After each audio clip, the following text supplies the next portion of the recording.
So how many cabin crew does Australis Airlines currently have? Well, Australis currently has around 60 cabin crew. It varies a bit from time to time, but generally around 60 cabin crew. So why so few cabin crew for 11 aircraft? Well, we have 60. That's because a lot of our customers prefer to provide their own cabin crew because they like to deliver their own product, their own service delivery. And so in those circumstances, we take their cabin crew and we train them to our safety standards and put their staff on our aircraft.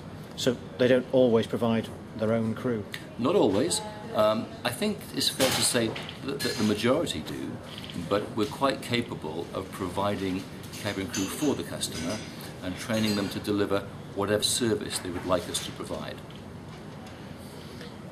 What about uniforms? Who provides the uniforms? Well, generally the customer will provide their own uniform because once again it's their customer product, it's their image, and so they provide the cabin crew either to their staff or, of course, if required, to our staff to wear on their behalf. And then also on board, who designs the customer service? Again, generally speaking, where possible, we like the customer to design their own service, which they can deliver or we can deliver for them. However, we have the capacity in-house to design a service to their needs if that's what they wish us to do. And do we monitor the performance of the customer airlines cabin crew? We monitor their performance from the perspective of the safety of the aeroplane.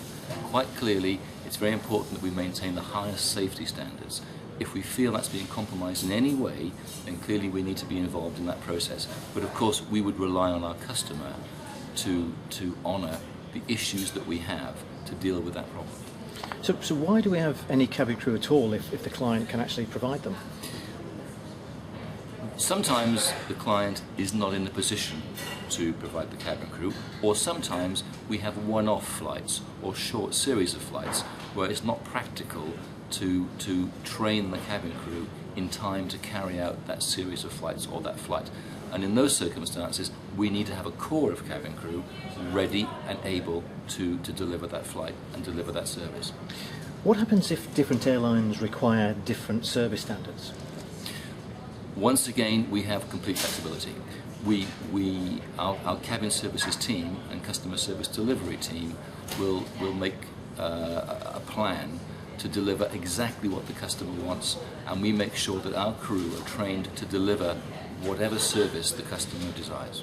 And do we, for instance, have special provisions or preparations for things like the Hajj contract? Yeah, we have a lot of work to do with the Hajj, and in those circumstances there are of course special requirements, special religious requirements, special customer requirements. For example, alcohol is forbidden, and in those circumstances we would certainly honour that requirement and make sure that no alcohol is provided on board whatsoever.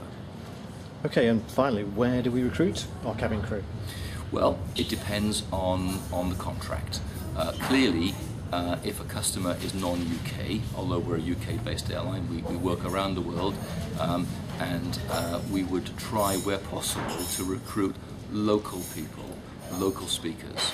Obviously, because we're an English operation, then English needs to be a language spoken on board the aeroplane, but we'd like to see local people speaking the local language to the customers on board the aeroplane.